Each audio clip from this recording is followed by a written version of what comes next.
Local ট্রেনের সংখ্যা কমায় সুবিধাবঞ্চিত রংপুর অঞ্চলের যাত্রীরা বিকল্প হিসেবে বাড়ানো হয়েছে আন্তনগর ট্রেন, দাবি কর্তৃপক্ষের।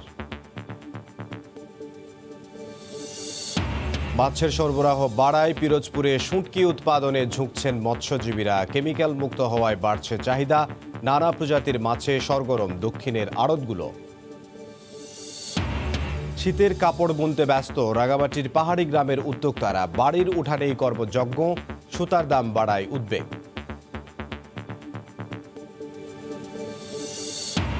এবং দেশে দেশে ছড়িয়ে পড়ছে করোনার নতুন ভ্যারিয়েন্ট ওমিক্রন। প্রবাসীদের উদ্বেগ, দেশে সংক্রমণ রুখতে কঠোরভাবে স্বাস্থ্যবিধি মানা সহ 15 দফা নির্দেশনা।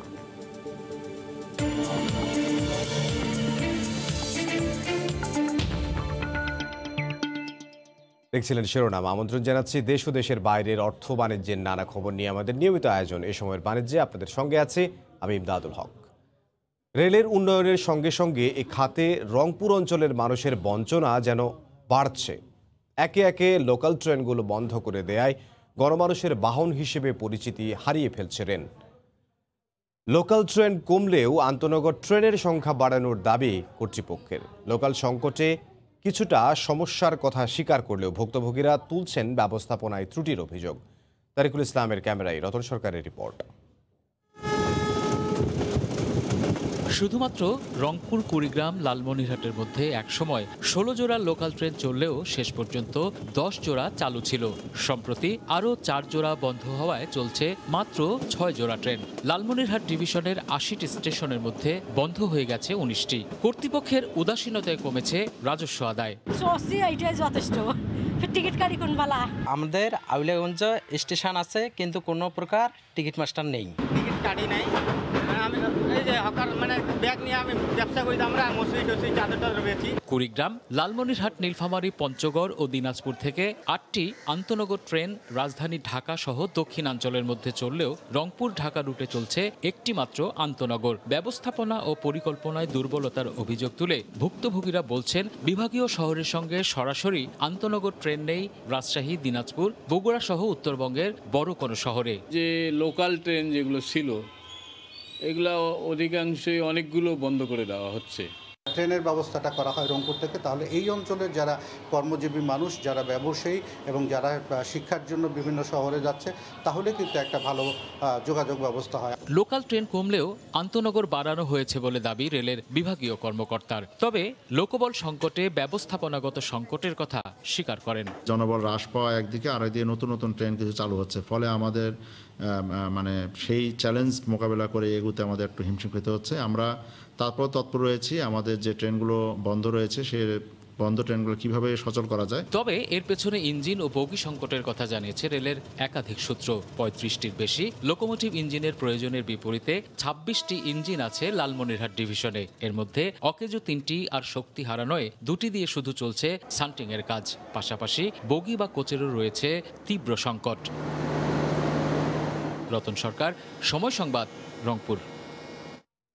মাছের পর্যাপ্ত সরবরাহ, কেমিক্যাল মুক্ত ও চাহিদা থাকায় পিরোজপুরে দিন দিন বাড়ছে শুঁটকি উৎপাদন। ফ্যাপসা, লইট্টা, ছুরি, মরমা, চিতল সহ প্রায় 35 প্রকারের সামুদ্রিক মাছ শুঁটকি হচ্ছে। ব্যবসা চলে নভেম্বর থেকে শুরু হয়ে প্রায় 4.5 মাস। পিরোজপুর থেকে জিয়াউল হকের পাঠানো রিপোর্ট। দিন যতই বাড়ছে আহারের তালিকায় যোগ হচ্ছে শুটকি মাছের রকমারি ব্যবহার। শুধু দেশেই নয়, দেশের বাইরেও বাড়ছে এর চাহিদা। ফলে দিন দিন বাড়ছে এর সরবরাহ। মাছ ভেদে প্রতি কেজি শুটকি বিক্রি হয় 400 থেকে 1200 টাকা পর্যন্ত।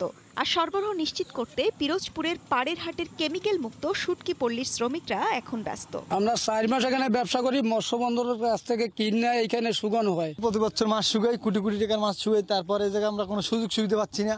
পাড়েরহাট বন্দর বঙ্গোপসাগরের কাছাকাছি হওয়ায় এখানকার বাদুরা নামক স্থানে গড়ে উঠেছে একটি মৎস্য অবতরণ কেন্দ্র। ফলে জেলেরা সাগর থেকে মাছ ধরে সরাসরি নিয়ে আসেন এই কেন্দ্রে। এ বন্দরে শতাধিক প্রজাতির সামুদ্রিক মাছের আমদানি হলেও ফ্যাপসা, লইট্টা, ছুরি, মরমা, চিতল সহ প্রায় 35 প্রকারের সামুদ্রিক মাছ শুটকি হয়।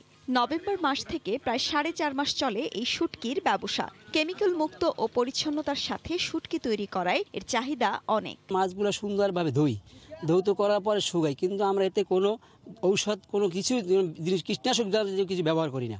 একটা মাছ শুকাইতে মিনিমাম কম হইলে 1 সপ্তাহ টাইম লাগে।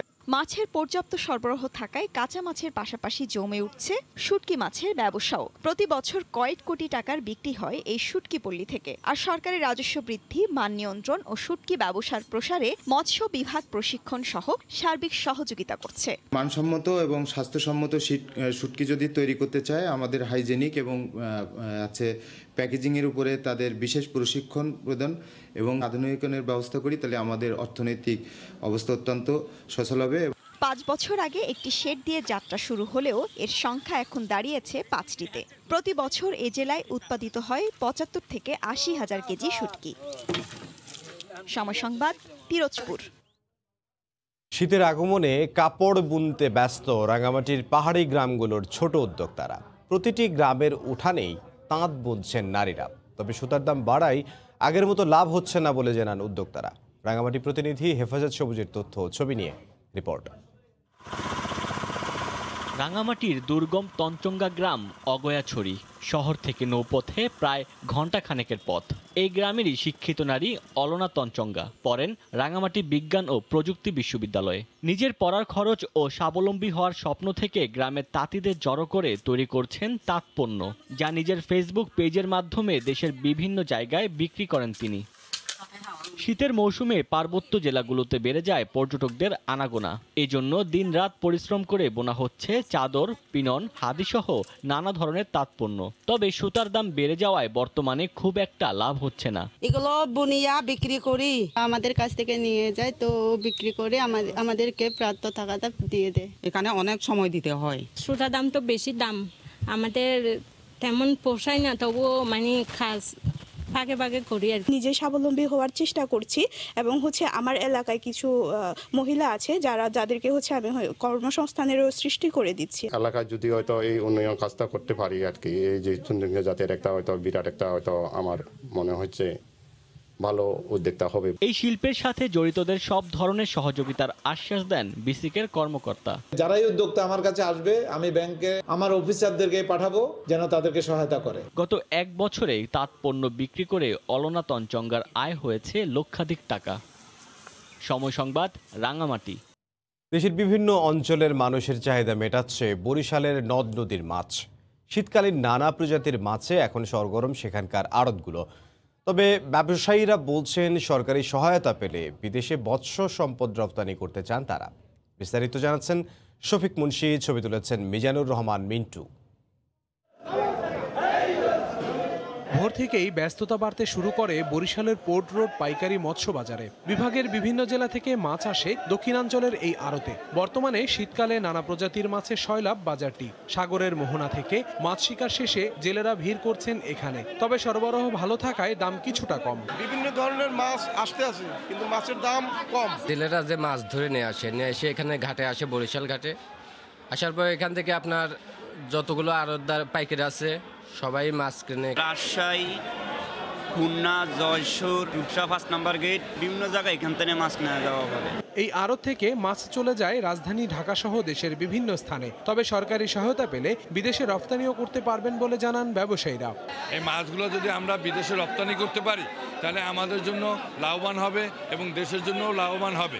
আর এই মৎস্য ব্যবসাটা আরও বড় প্রসার হবে এবং আরও উন্নত হবে। বর্তমানে শীতকালীন মাছের সরবরাহ বেশি পাইকারি এই বাজারটিতে। সময় সংবাদ, বরিশাল। মুন্সিগঞ্জ শহরের প্রধান সড়কে বসা সবজির হাটে ভোর থেকে চলে ধুম বেচাকেনা। চাষিরা মাঠ থেকে সরাসরি নানা রকম তাজা সবজি নিয়ে আসে এই হাটে।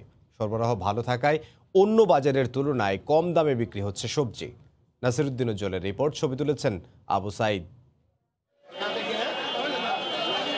অগ্রহায়ণের শিশির ভেজা ভোরে মাঠ থেকে সবজি তুলে মুন্সিগঞ্জ শহরের প্রধান সড়কের সবজির হাটে নিয়ে আসেন চাষিরা।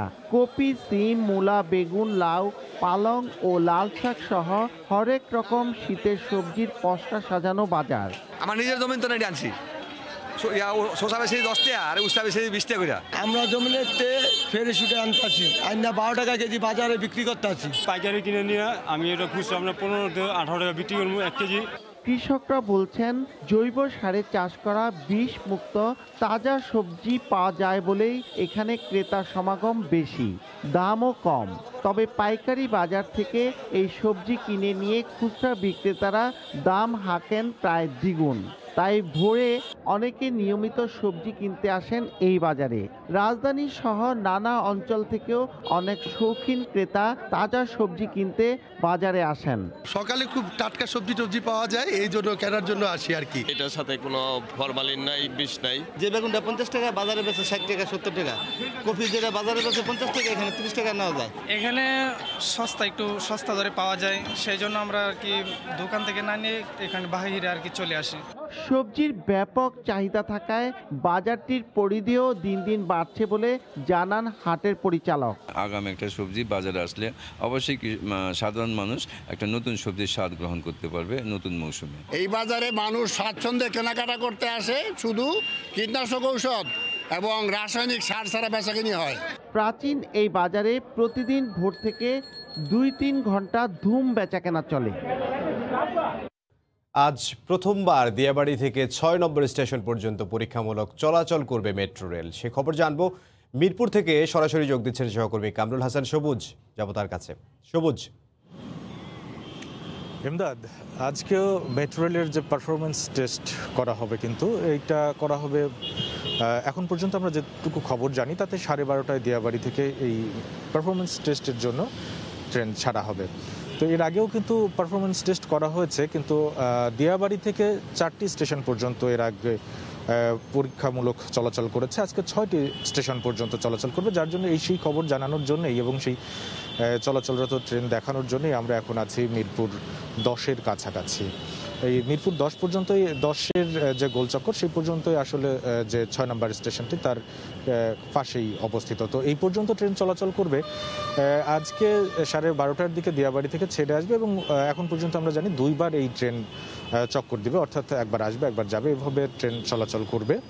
এবং এই যে পারফরমেন্স টেস্ট করার যে গতি, সেই গতি কিন্তু খুব কম থাকে। নর্মালি আমরা যেটা জানি সেটা হচ্ছে 5 কিলোমিটার গতিতে চলাচল করে থাকে। যদিও মেট্রো রেল যখন পুরোপুরি চালু হবে, অর্থাৎ যাত্রী সেবা যখন শুরু করবে, সেই সময় কিন্তু এই মেট্রো রেলের গতি থাকবে ঘন্টায় 110 কিলোমিটার এবং 110 কিলোমিটার গতিতে প্রতি ঘন্টায় দিয়াবাড়ি থেকে মতিঝিল পর্যন্ত যে গন্তব্য 20.10 কিলোমিটার পথ, এই পথে ঘন্টায় 60,000 যাত্রী আনা নেওয়া করতে পারবে, প্রতি ঘন্টায় আনা নেওয়া করা যাবে। এবং এর প্রেক্ষিতেই কিন্তু আসলে ধরা হচ্ছে যে মেট্রো রেল যখন চালু হবে তখন যে রাজধানী শহরের যে ঢাকার যে যানজট পরিস্থিতি সেটা অনেকটাই কমে যাবে এবং সেই লক্ষ্যে কিন্তু দ্রুত যাত্রী সেবা শুরু করার জন্যই কিন্তু কাজ করা হচ্ছে এবং তারই প্রেক্ষিতে কিন্তু দফায় দফায় যে পারফরমেন্স টেস্ট করা হচ্ছে। পারফরমেন্স টেস্টের পরে কিন্তু করা হবে ইন্টিগ্রেটেড টেস্ট। ইন্টিগ্রেটেড টেস্টে থাকবে যে আসলে সব স্টেশনগুলো ঠিকঠাক মতো কাজ করছে কিনা, বিদ্যুৎ সংযোগ সব কিছু ঠিকঠাক আছে কিনা, এইভাবে কিন্তু একের পর এক 19টি ধাপ কিন্তু সম্পন্ন করতে হবে পুরোপুরি যাত্রী সেবা পরিবহন শুরুর আগে। তো এখন পর্যন্ত যে ঢাকার যে যানজট মোকাবিলায় যে এই মেট্রো রেলের অগ্রগতি, সেই অগ্রগতিতে কিন্তু খুব শিগগিরই এটা আসলে যাত্রী সেবা শুরু করবে বলে আশা করা হচ্ছে এবং সেটাই বলা হচ্ছে। এখন পর্যন্ত ভাড়া নির্ধারণ নিয়ে একদম পরিপূর্ণভাবে সুনির্দিষ্ট ভাড়া নির্ধারণ করা না হলে সেই ভাড়ার যে প্রস্তাবনা নিয়ে কাজ করা হচ্ছে যেন রাজধানীবাসীর কাছে একটি সহনীয় মাত্রায় এবং যে সময় কমে যোগাযোগ ব্যবস্থার যে সুযোগ হচ্ছে সেই সুযোগটা যেন খুব সহনীয় পর্যায়ে থাকে ভাড়া নিয়ে, সেই সব বিভিন্ন বিষয়গুলো নিয়ে কিন্তু কাজ করা হচ্ছে। তো এখন যে পারফরমেন্স টেস্টের জন্য আমরা অপেক্ষা করছি 12:30টা নাগাদ সেটি দিয়াবাড়ি থেকে ছেড়ে আসবে এবং 5 কিলোমিটার গতিতে একের পর এক স্টেশন পার হয়ে 6 নম্বর স্টেশনে এসে একটা আবার ব্যাক করবে, অর্থাৎ আবার ঘুরে যাবে। তো এভাবে যে পারফরমেন্স টেস্টের মধ্য দিয়ে কিন্তু যে কোথাও কোনো সমস্যা হচ্ছে কিনা, কোথাও কোনো ঘাটতি থেকে যাচ্ছে কিনা, কোথাও কোনো কাজ করতে হবে কিনা, সেগুলোই আসলে দেখে নেওয়া হচ্ছে। কারণ পুরোপুরি চলাচল শুরু হলে তারপরে যে চলাচল হবে এবং অনেক যে প্রতিদিন আসলে 24 সেট এই ট্রেন চলাচল করবে এবং প্রতি সেটে 6টি করে বগি থাকবে এবং 6টি বগি কিন্তু যাত্রী পরিবহন করবে এবং অনবরত যাত্রী পরিবহন করবে। সেই জায়গা থেকে আসলে রাজধানীর যে যানজট পরিস্থিতি অনেকটাই কমে আসবে সে লক্ষ্যেই কাজ করা হচ্ছে।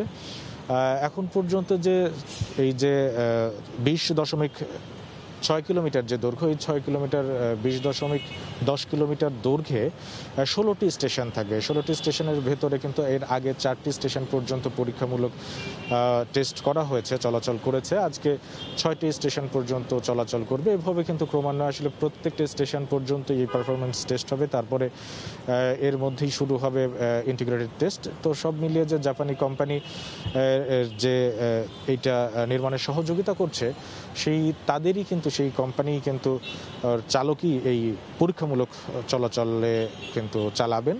এরপরে তারা যখন পুরোপুরি এই প্রকল্পের হস্তান্তর করে যাবেন, তখন যে নির্ধারিত বা যারা এই ট্রেন চলাচল চালক হবেন তারা চালাবেন। তো এখন পরীক্ষামূলক চলাচল কিন্তু যে জাপানি কোম্পানি, সেই কোম্পানির চালক, নির্ধারিত চালকই কিন্তু চলাচল করবে। তো হয়তো 12:30 নাগাদ আমরা এই যে ট্রেন চলাচলের দৃশ্য দেখাতে পারবো। আজকের যে পরীক্ষামূলক চলাচল 6 নম্বর স্টেশন পর্যন্ত, সেই পর্যন্ত আমরা অপেক্ষা করছি। তো ইমদাদ, এই ছিল আমার কাছে এখন পর্যন্ত এখান থেকে সব শেষ খবর। সবুজ, আপনাকে ধন্যবাদ। মেট্রো রেল যখন চলবে পরীক্ষামূলকভাবে, আমরা তখন আবার আপনার কাছে যাব। মিরপুর থেকে যোগ দিয়েছিলেন সহকর্মী কামরুল হাসান সবুজ। আমদানি রপ্তানি বাণিজ্যে দ্রুত গতিতে এগিয়ে যাচ্ছে অপার সম্ভাবনাময় মোংলা বন্দর। বন্দর প্রতিষ্ঠার 70 বছরের ইতিহাসে রেকর্ড সংখ্যক দেশি বিদেশি বাণিজ্যিক জাহাজ যাতায়াত করেছে এই বছর, যা থেকে রাজস্ব আয় হয়েছে 120 কোটি টাকা। বিস্তারিত জানবো মোংলা বন্দর এলাকা থেকে সরাসরি যুক্ত হচ্ছেন সহকর্মী মাহমুদ হাসান। হাসান, নবদিগন্তের দিকে এগিয়ে যাচ্ছে মোংলা সমুদ্র বন্দর। এই বন্দরে সম্ভাবনাময় এই বন্দরটি একসময় কিন্তু মৃত্যু বন্দরে পরিণত হয়েছিল, কিন্তু এই সরকারের প্রচেষ্টায় এবং তাদের অর্থায়নে কিন্তু মোংলা বন্দর ধীরে ধীরে এগিয়ে যাচ্ছে। যেখানে বাড়ছে আমদানি রপ্তানি এবং জাহাজের সংখ্যাও কিন্তু বাড়ছে। পাশাপাশি এখান থেকে যে আমদানি রপ্তানি বাড়ার পাশাপাশি কিন্তু বাড়ছে কিন্তু রাজস্বের সংখ্যাও। তা আমি একটা জিনিস এমদাদ আপনাকে দেখাতে চাচ্ছি যে এই মোংলা বন্দর কিন্তু এক সময়ে কিন্তু ডেড পোর্ট পরিণত হয়েছিল, মানে মৃত্যু বন্দরে পরিণত হয়েছিল। কিন্তু সেই বন্দরটি আজকের বর্তমান সরকারের প্রচেষ্টায় আজকে কিন্তু উন্নয়নের দ্বার প্রান্তে। কারণ এক সময় আমাদেরকে বন্দর কর্তৃপক্ষ যেটা জানিয়েছে যে এক সময় এই বন্দরটি 11 কোটি টাকা লোকসানে ছিল, কিন্তু সেই লোকসান কাটিয়ে বর্তমান সরকারের প্রচেষ্টায় এই বন্দর কিন্তু এখন 360 কোটি টাকা রাজস্বের টার্গেট দিয়েছে বন্দর কর্তৃপক্ষ। এবং আমরা যতটুকু জানতে পারছি এমদাদ যে গত 4 মাসে এই বন্দরে প্রায় 385টি জাহাজ পণ্য বোঝাই নিয়ে এই মোংলা বন্দরে নোঙ্গর করেছে, এবং যা থেকে প্রায় 120 কোটি টাকারও বেশি রাজস্ব আয় করেছে মোংলা বন্দর কর্তৃপক্ষ। ব্যবসায়ীরা যে কথাটি জানিয়েছে যে এই মোংলা বন্দরে একসময় কিন্তু পশুর চ্যানেলটি, যেটা দিয়ে জাহাজ, দেশি বিদেশি জাহাজ আসা যাওয়া করে, এই চ্যানেলটি কিন্তু একসময় ডুবু চরে কিন্তু এমন পর্যায়ে পৌঁছে গেছিল যেখানে বিদেশি জাহাজ আসতে পারতো না, জাহাজ এখান থেকে যেতে পারতো না। কিন্তু সেই চ্যানেলটি ড্রিজিং করার জন্য বর্তমান সরকারের প্রচেষ্টা এবং বন্দর কর্তৃপক্ষের সহায়তায় কিন্তু এই চ্যানেলটি এখন সচল হয়েছে। ইতিপূর্বে কিন্তু আউটার বার ড্রিজিংটা সম্পূর্ণ কমপ্লিট করেছে, 700 কোটি টাকা ব্যয় হয়েছে। বর্তমানে কিন্তু ইনার বার ড্রেজিং এর কাজ কিন্তু চলমান রয়েছে, সেখানে 794 কোটি টাকার যে ব্যয় কিন্তু এটা কিন্তু কাজ কিন্তু সরে করেছে।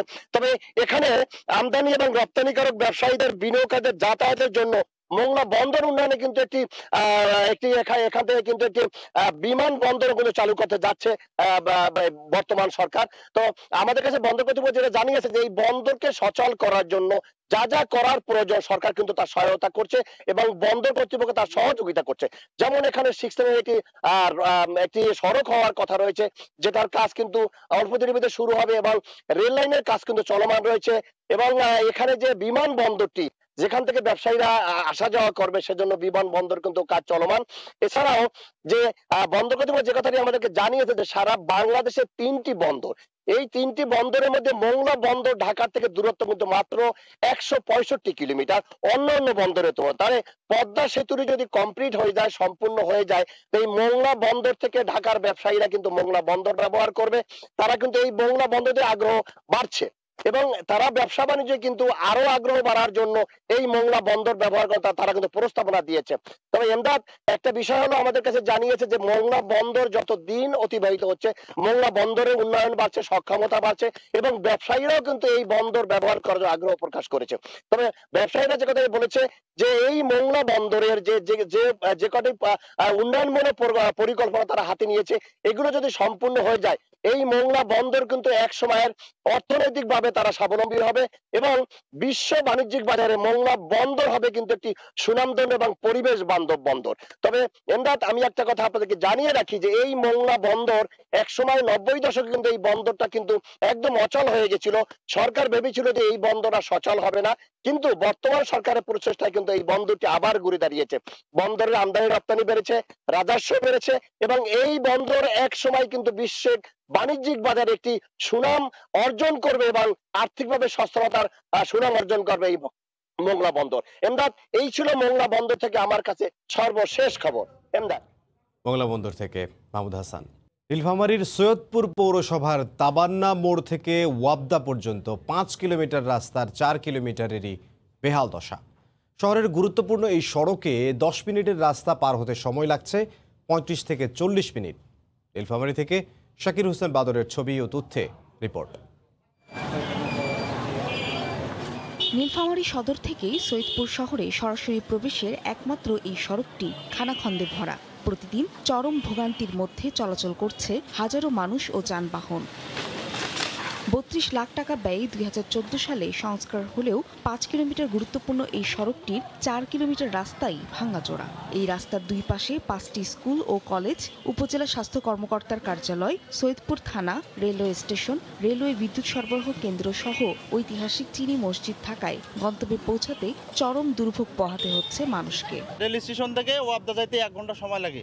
অনেক দুর্ঘটনা ঘটে, 3-4টা অ্যাক্সিডেন্ট প্রতিদিন হতেছে। যাত্রী কষ্ট, আমাদেরও কষ্ট, রেগুলার কষ্ট হচ্ছে। এই রাস্তাটা অনেক বিপজ্জনক, আমাদের রাস্তা পারাপার হতে অনেক ভয় লাগে। আমরা এই রাস্তার দ্রুত সংস্কার চাই, এটা অনেক দিন থেকেই এরকম। রাস্তাটির জনগুরুত্ব বিবেচনায় 28 লাখ টাকা ব্যয় দ্রুত সংস্কারের জন্য ইতোমধ্যে টেন্ডারের সব প্রস্তুতি শেষ হয়েছে বলে জানান মেয়র সহ সংশ্লিষ্টরা। আমরা এখানে 8 কোটি টাকা মূল্যমানের পাকলন তৈরি করছি, যেটা রাস্তাটা খুব সুন্দরভাবে নতুন করে তৈরি করব। এমজিএসপি প্রকল্পে উক্ত রাস্তাটি 1 নং গুরুত্ব হিসাবে রাখা হয়েছে। প্রায় 8 কোটি টাকা ব্যয়ে রাস্তাটি নতুন করে করা হবে। মরণ ফাঁদে পরিণত হওয়া সড়কটি দিয়ে স্কুল কলেজে যাওয়া আসা শিক্ষার্থী সহ যাত্রীদের চলাচলে সময় লাগছে প্রায় 3 গুণ বেশি। সময় সংবাদ, নীলফামারী। করোনার নতুন ভ্যারিয়েন্ট ওমিক্রনের বিস্তার ঠেকাতে আফ্রিকা ফেরত যাত্রীদের বিমানবন্দরে স্বাস্থ্য পরীক্ষা ও স্ক্রিনিং জোরদার সহ পুনর্নির্দেশনা দিয়েছে স্বাস্থ্য অধিদপ্তর। এক বিজ্ঞপ্তিতে জানানো হয়, সব ধরনের জনসমাগম এড়িয়ে চলা ও স্বাস্থ্যবিধি কঠোরভাবে মেনে চলতে হবে। আক্রান্ত দেশগুলো থেকে আগত যাত্রীদের 14 দিন কোয়ারেন্টাইন নিশ্চিত করতে হবে। স্বাস্থ্যবিধি মেনে শিক্ষা প্রতিষ্ঠানে পাঠদান ও ভ্যাকসিন কার্যক্রম চালাতে হবে। মসজিদ সহ সব উপাসনালয়ে স্বাস্থ্যবিধি মেনে চলা এবং গণপরিবহনে স্বাস্থ্যবিধি নিশ্চিত করার নির্দেশ দেওয়া হয়েছে বিজ্ঞপ্তিতে। ঘরের ভেতর বাগান করে সংযুক্ত আরব আমিরাতে আলোচনায় এসেছেন এক প্রবাসী বাংলাদেশি নারী। তার এই বাগান শুধু মুগ্ধতায় ছড়ায়নি, একটি পরিবারকে শারীরিক সুস্থতাও এনে দিয়েছে। জাকিয়া জাহানকে দেখে বাংলাদেশ কমিউনিটির অনেকেই আগ্রহ দেখাচ্ছেন বাগান করার। শিবরি আল সাদিকের রিপোর্টে বিস্তারিত।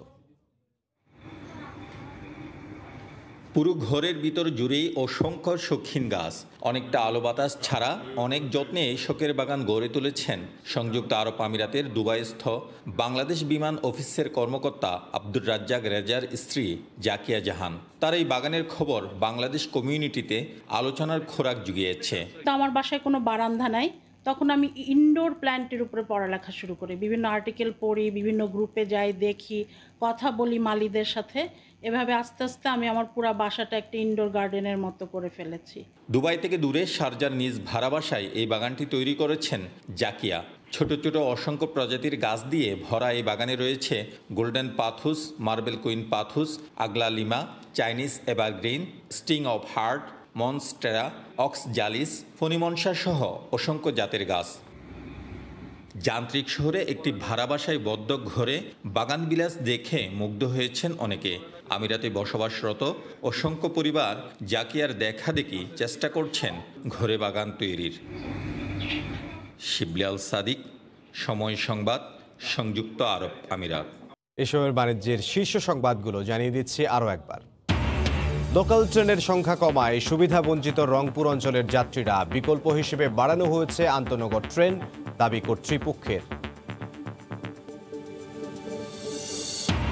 মাছের সরবরাহ বাড়ায় পিরোজপুরে শুঁটকি উৎপাদনে ঝুঁকছেন মৎস্যজীবীরা। কেমিক্যাল মুক্ত হওয়ায় বাড়ছে চাহিদা, নানা প্রজাতির মাছের সরগরম দক্ষিণের আড়তগুলো।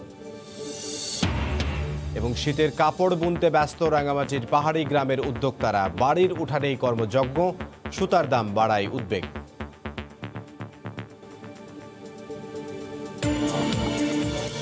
এই ছিল এই সময়ের বাণিজ্যের সঙ্গে থাকুন সময়ের।